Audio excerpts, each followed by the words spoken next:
What's going on, everybody? This is your boy Mike, and I'm back with you today for a couple updates on the Kyle Rittenhouse trial, which I've watched roughly 70 to 75% of.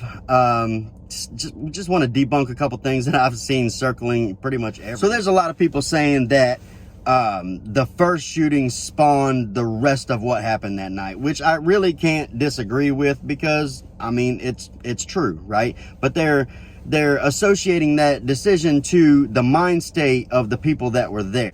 So let's break that down real quick. Rosenbaum, he had just been released from a mental facility earlier that day. Okay, that's number one. Number two, he was on video just getting in their faces, telling them to shoot him. Okay, that's number two. Number three, a witness testified saying that Rosenbaum said that if he caught any of them alone, he was going to kill them. Okay, that's a threat on someone's life right there. And then you have later on that night where Rosenbaum started chasing Kyle. Okay, the FBI had a overhead of what happened. You see Kyle coming down the street. You see Rosenbaum in the middle of some cars. Kyle comes down. Rosenbaum runs out from the cars, gets behind him, and starts chasing after him. Now you see Kyle turn around at one point. Rosenbaum kind of halts, and then Kyle turns back around and starts. Given all that being said, I've never been accused of being a brilliant man, but I'm pretty sure that Rosenbaum was not chasing after Kyle to give him a hug. Ultimately, we're going to have to see what happens, but another Gage, I'm not going to say his last name because I'll probably butcher that shit, but he testified that Kyle did not shoot him. This is in case you guys didn't know, this is Bicep Boy, okay? The one that disintegrated his bicep. So he testified that Kyle did not shoot him until he pointed the gun at Kyle.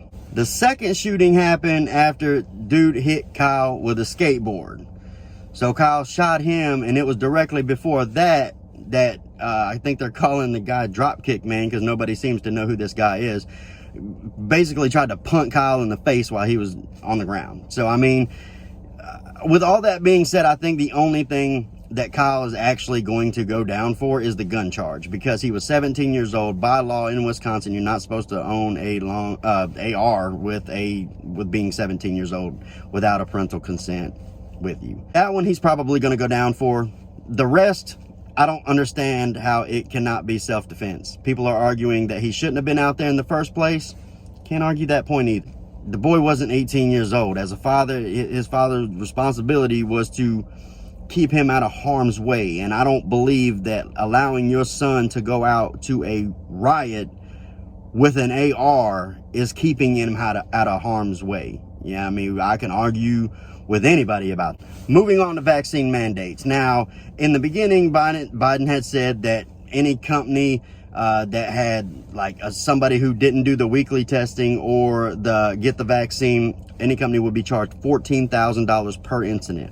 Well, now it's changed to where if a company just has someone that just says, you know, I don't want to get the vaccine, I don't want to do the weekly testing, the company's going to be charged $140,000 per incident, right? So whichever way you're going with this, whether you go the 14,000, whether you go the 140,000, both of them are going to result in a termination. Okay, no company is going to want to be charged either of those. So like if a company has employees that are just like, you know, they know that they don't want the vaccine, I don't believe that most companies are going to want to take a chance with that person to miss a test. You understand what I'm saying? Like they don't want to take that chance, because it could be just a mishap. Like you might not even mean to, you might just be busy, you might have a lot of stuff going on that you just didn't get that test that week.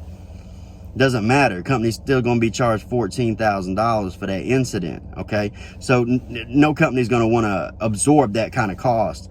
So you're going to see a lot of people getting fired here in January, and this shit isn't a game, and people are for this shit. Like I can't.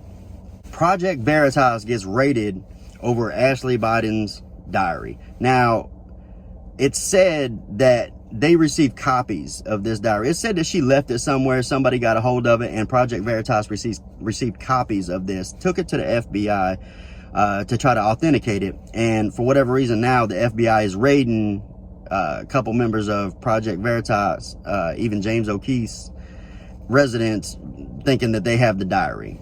Do they have the diary? Did they ever have the diary? I have no idea.